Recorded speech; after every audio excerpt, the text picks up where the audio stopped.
Sabe o que é legal? A gente gosta de conversar. É da nossa história lá do começo. Né?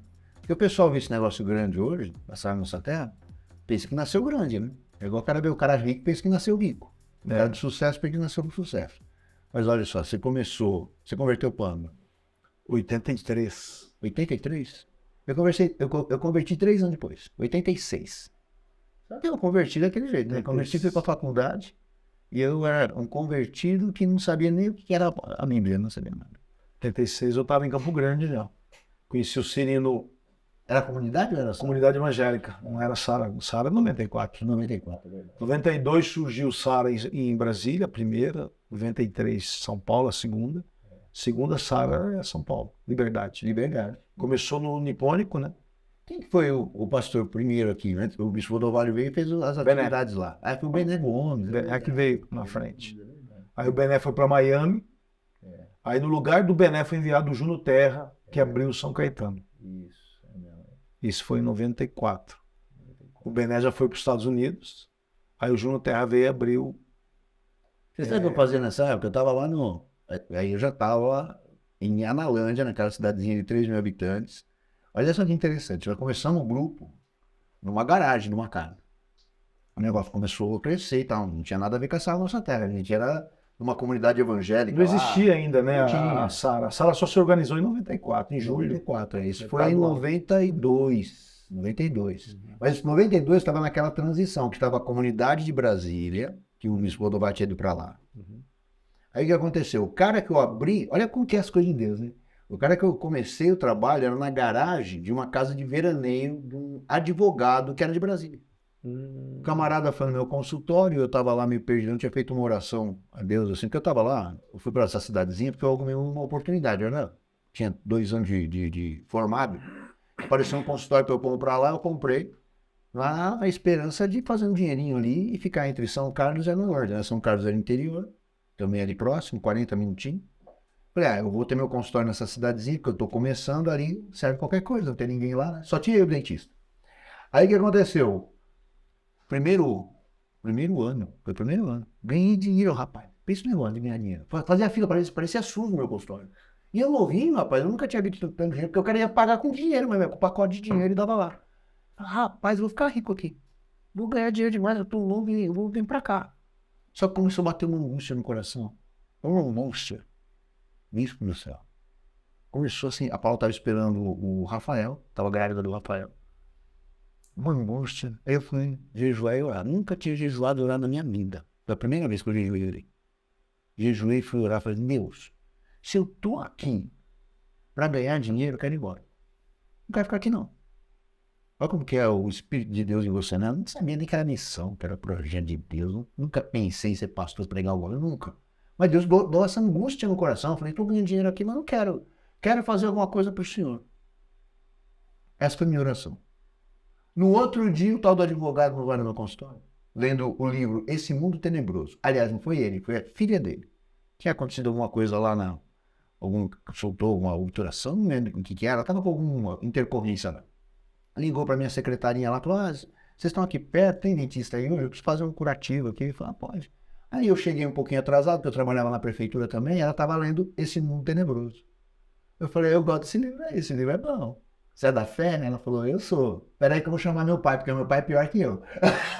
Aí chamou como que era o nome dele? Era Anunciata.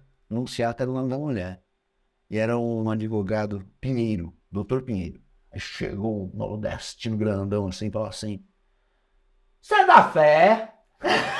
Eu falei, eu sou. Sou de Brasília. Tem uma reunião na garagem da minha casa hoje, quero que você vá lá. Falei, vou, ué.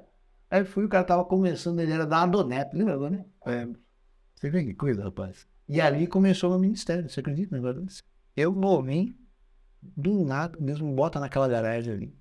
E aí eu começo a ter que pregar, porque não tinha ninguém que sabia a Bíblia. Começo a ter que, eu também não sabia. Aí eu fui orar, falei assim, não sei a Bíblia. Senhor, o Senhor está me dando um povo aqui para falar da Bíblia, mas não sei nada. E o Espírito Santo falou comigo assim, você sabe mais do que eles, porque você já ouviu. Você tem alguma coisa, vai na palavra que eu vou te nivelar. Olha só o que você está pregando hoje. Aí Deus foi contando. Assim eu comecei o ministério, eu chute.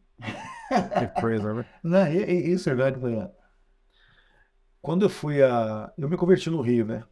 Converti no Rio em 83. Quando eu me formei, eu voltei para o Mato Grosso do Sul. Em 86 eu estava em Campo Grande. Conheci o Cirino e começamos a frequentar a igreja dele lá. Ele tinha aqui umas 40, 50 pessoas na igreja. E ali nós começamos a comunidade evangélica, que foi encorpando, né? Foi crescendo. Em 92, quando o Bispo Rodovalho sai de Goiânia e vai para Brasília, ele foi por causa da visão apostólica. Essa visão que nós vivemos hoje, ele gerou ela lá em 91. Ele gera em 91, começa a compartilhar com os parceiros dele, porque aquele tempo não tinha uma organização, eram grupos que se reuniam em Brasília todo ano, eles chamavam de encontros, né? Encontro de celebrações, encontro de adoração. E eles iam para Brasília e eles se reuniam lá. Então, tinha gente de São Paulo, gente do Rio. Do Rio era o Marco Antônio com Ari. Né? Tinha, aqui de São Paulo tinha o Carlos Alberto Bezerra, tinha muitos, né, que iam daqui para Brasília. Minas Gerais tinha o Ari Skate, que era de Uberlândia. Bahia, tinha gente da Bahia, tinha gente do Nordeste que iam lá para Brasília. Acho que o Rebustini nessa época era bem novinho. Né? O Rebustini estava aqui em São Paulo e também era simpatizante da causa. Participava lá. Quando o bispo começa a trazer a compreensão de que o último ministério a ser restaurado era o apóstolo, porque a comunidade ela restaurou muito forte o mestre, o pastor já via, o evangelista já via. Então a comunidade restaura o ministério, o dom profético de mestre, porque as igrejas históricas pregavam a palavra no culto voltada para o evangelismo. Então era sempre para ganhar almas. Quando vem comunidade não prega mais só para ganhar alma, mas são aquelas palavras longas, de 1h30. Não sei se você pegou esse tempo. Puxa, eu fui num culto uma vez, durou 4 horas no falando. E você não saía, porque a palavra tinha densidade, tinha presença. Mas isso era a restauração do mestre, né? Que estava morto. E aí, restaurado o mestre, restaurou o profeta, né? Que são os ministérios representados pela mão esquerda. O pastor que é casado com a igreja, o evangelista que vai na frente de todos, o mestre que limpa os ouvidos e revela a palavra e o profeta que aponta o caminho. E o bispo passa a pregar que faltava a restauração do apostolado, né? A restauração do ministério apostólico, que é o ministério que toca em todos e exerce todos. O apóstolo é mestre, o apóstolo é pastor, o apóstolo ele é evangelista, ele é profeta. Então, o apóstolo, e o bispo começa a colocar a necessidade do Brasil entender isso, e o movimento da restauração, que era esse movimento de comunidades, que não tem nada a ver com o neopentecostalismo, né? Nós não somos neopentecostais, essa terminologia está errada. Totalmente. Completamente equivocada, porque não somos filhos dos pentecostais. O movimento pentecostal, que veio pelo movimento de santidade do século XIX, ele gera a Assembleia de Deus, Deus é amor, gera a quadrangular, congregação que está no Brasil, que ela tem uma origem pentecostal, né? Ela nunca gerou comunidade. Quem gerou comunidade foi a igreja histórica. Você veio da presbiteriana, né? Não, eu me converti já na comunidade. A Paula era presbiteriana.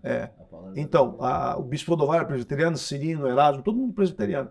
Então, eles nasceram na igreja histórica. Eu me converti numa igreja que todos os pastores eram da presbiteriana. Então, a comunidade evangélica, que era o movimento chamado Movimento da Restauração, que entendia que Deus estava restaurando todas as coisas, ela vai crescendo e quando chega um momento, ela se viu inoperante. Ela não alcançava o Brasil. Ela alcançava crente de igreja histórica. Estava andando dentro do aquário. Dentro do aquário. Então aí o bispo começa a entrar em crise, o bispo Rodovalho, aquela alma inquieta dele.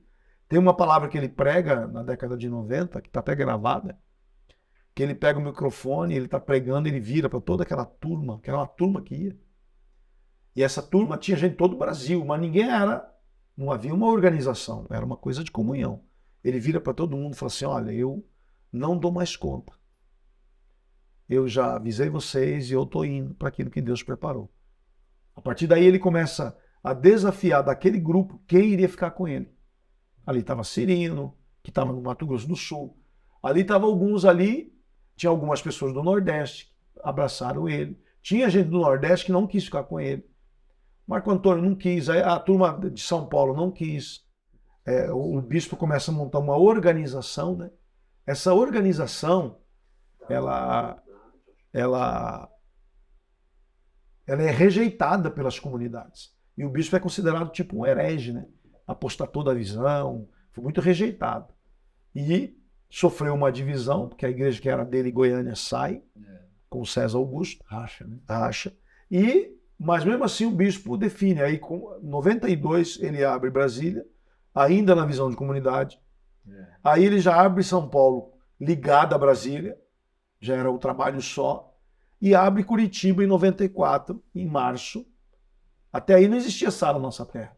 Existia a Comunidade Evangélica Apostólica, Sara Nossa Terra.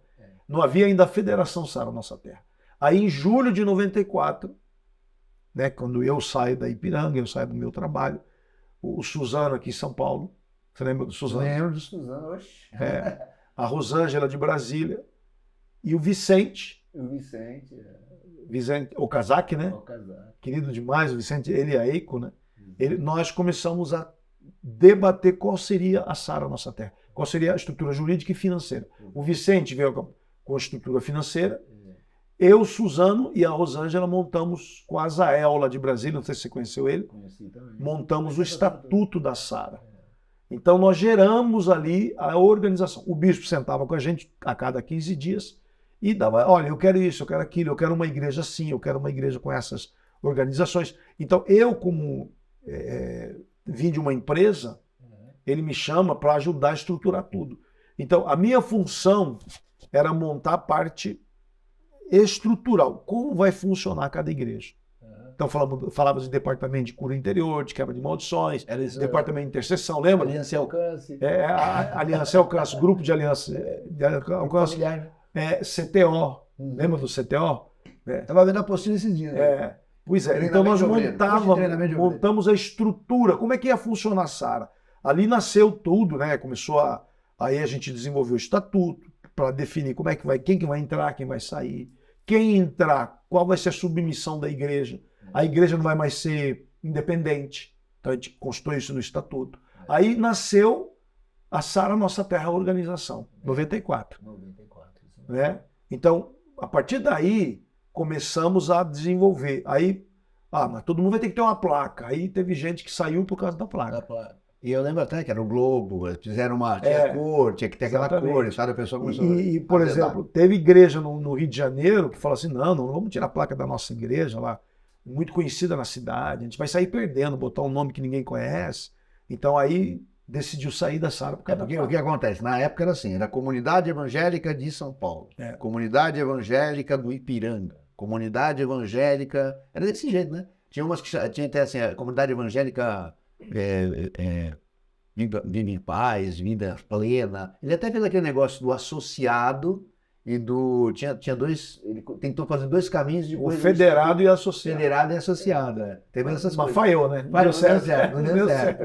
Mas aí depois agregou tudo. Mas olha que doido, né? O dia que apresentou o estatuto, que agora eu estou sabendo que você estava fazendo parte do desenvolvimento, foi a primeira reunião que eu fui como... Eu era obreiro, pastor, né? Você era pastor. Não era pastor. Eu estava cuidando da igreja. Só que daí, a minha cobertura espiritual, quem que era? Silvério Pérez.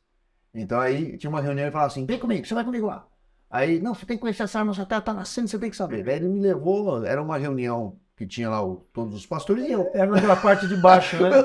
Uma verruga. Era aquela sala embaixo, né? Era aquela à esquerda ali. Exato, isso mesmo. Ali eu tava nessa reunião. Você tava nessa reunião? Tava. Eu não conhecia ninguém, né? Porque eu vinha de Curitiba, eu morava em Curitiba nessa época.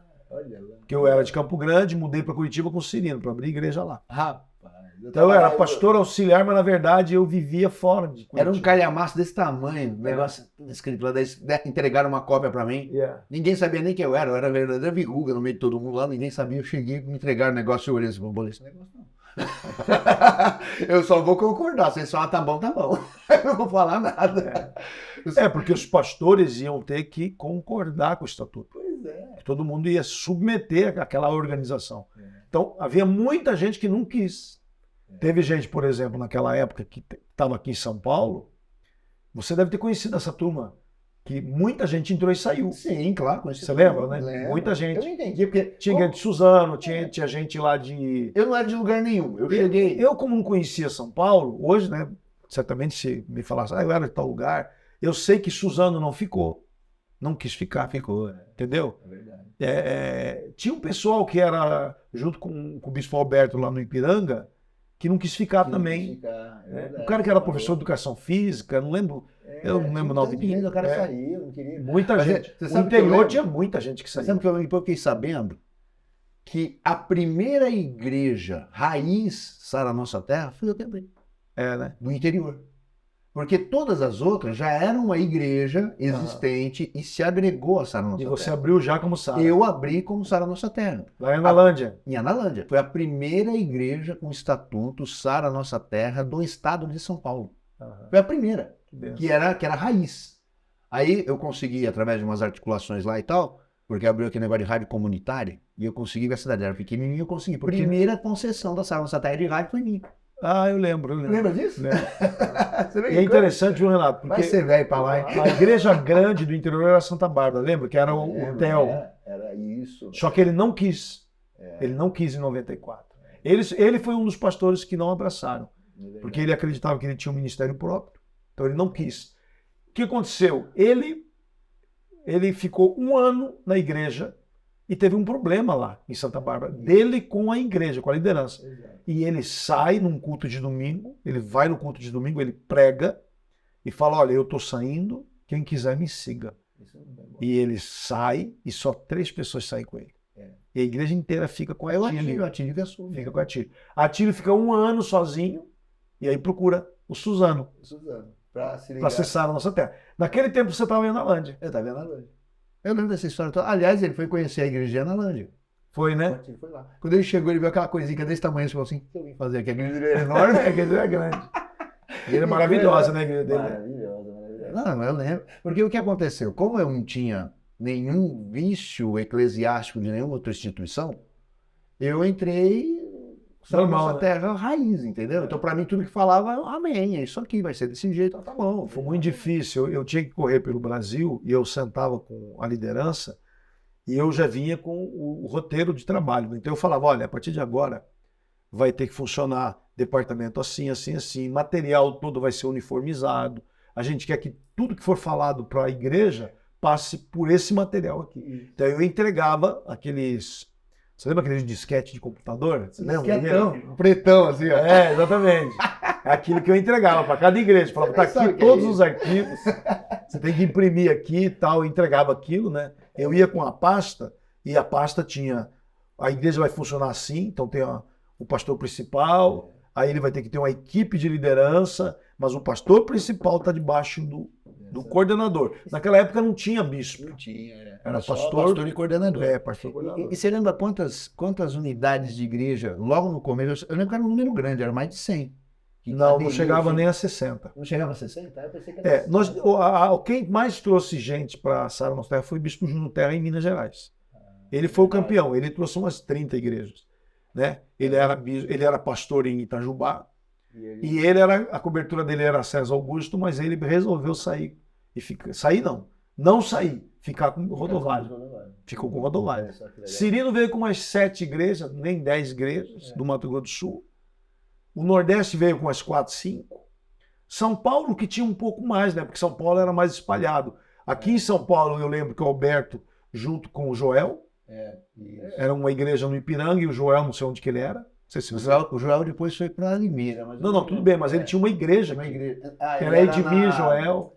Nossa, era no bairro ali, eu lembro dele. Ficou Paulo Paré depois. Exatamente. Que não ficou também. Nossa, que loucura, hein? Mas eu lembro, sabe o que acontece, gente? É assim, você pensa só. Hoje, você começa a conversar, você vai organizando. A comunicação é muito simples, se você for pensar, e você tem resistência. Agora, você imagina fazer todo esse trabalho para você equalizar todo mundo numa visão, trabalhar todo mundo dentro de uma proposta, supervisionar isso. E entrou a parte financeira, que foi o mais difícil. E acertar a parte financeira. Nós começamos na época com... Eu lembro que a instituição começou a época, dólar era aparelho, né? Era real e dólar. Era 1 para 1. Era 1 para 1, até 0,90, né? Então, o dólar valia 0,90 centavos de real. Teve uma época. Isso é um sonho para eles aqui, né? A loucura. Já vivemos esse sonho. E eu lembro que a primeira vez que nós levantamos, que a Maria Marques, que era de secretária, ela era financeira da Sara lá em Brasília, era 10 mil dólares. A gente tinha que viver com 10 mil dólares. Né? Quer dizer, não vivia, né? Não tinha jeito. Nada. E o bispo tinha que vir para São Paulo, ele tinha que vir de avião. Então, na verdade... Ele vinha pelo menos 2 vezes por mês. Eu tinha uma reunião por mês presencial com o cara, numa sala desse tamanho aqui, sentava o pessoal de São Paulo, ele pregava e discipulava todo mundo. Ele pessoalmente discipulava e falava das Atendia normas. o dia inteiro. Atendia o dia inteiro. Rapaz, era de carro, a gente saía de carro. Na época eu abri no interior, acho que foram 6 ou 8 igrejas que abriu através da Analane. Tinha que comunicar aqui, não tinha que ir lá conversar com o cara, rapaz. Porque não tinha WhatsApp, não tinha... Exato. Porque Você tinha que ir lá. celular apareceu em 94. 94. E era mesmo assim, era tijolão, era $1.000 um E celular. só ligação. Só ligação. Você mandava uma mensagem. Você tem um celular, 5 Sabe o que eu mil. arrumei naquela época? Um pager.